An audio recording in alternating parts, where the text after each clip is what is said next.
डोळे उघडून बघा गड्यांनो झापड लावू नका, डोळे उघडून बघा गड्यांनो झापड लावू नका. जे दिसते ते असेच काहे, हे दिसते ते तसेच काहे, उलगडण्याला शिका. डोळे उघडून बघा गड्यांनो झापड लावू नका.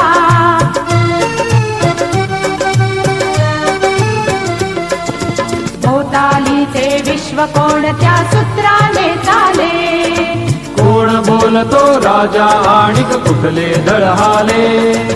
प्रारंभी जे अद्भुत वाटे गहन भीतीदायी, या विश्वाचा स्वभाव कळता भय उरले नाही. या दुनियेचे मर्म न कळता जगणे केवळ फुका.